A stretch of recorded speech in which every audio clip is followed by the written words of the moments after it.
When you're innocent or basically any role, I recommend turning on shift lock mode. It helps me a lot. Anyways, I'm going to start with tips when you're innocent. My first tip is to look around and try to find out who the murderer and sheriff are, so you're aware. My second tip is when nobody is around, you collect coins and eggs while you have the chance. My third tip is don't spam jump. It's very annoying and you will eventually get killed. My fourth tip is whenever you're gonna go out into the open, look around a bit and listen for gun and knife sounds so you're ready for when the murderer or sheriff come. My fifth tip is to only jump a little bit when the murderer is around, like what I did in this clip.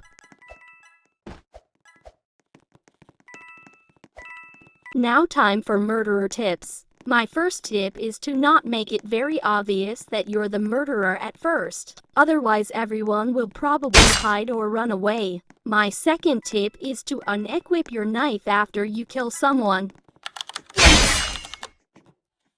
My third tip is to kind of wait for a bunch of people to come in a certain place so it's easier to win. This is a clip of what I mean.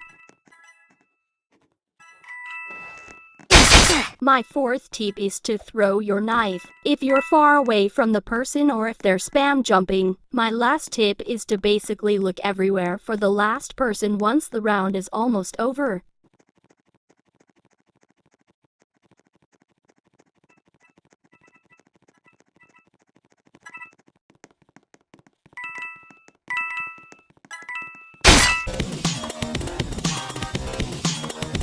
Time for sheriff tips. My first tip is to go out of shift lock mode, but that's just my preference for when I'm sheriff. My second tip is to have a plan in your head, because it's really easy to shoot yourself if you mess up. My third tip is to shoot the red bullseye or dot on the person so it's easier to shoot them. My fourth tip is to shoot whoever is near you, because you never know if they're murderer or not. Here's an example.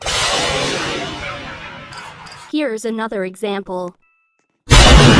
Basically, what I'm trying to prove is that some people that are just standing there can be the murderer. Anyways, those are all my tips and tricks on how to get better at MM2. Thanks for watching. Bye guys.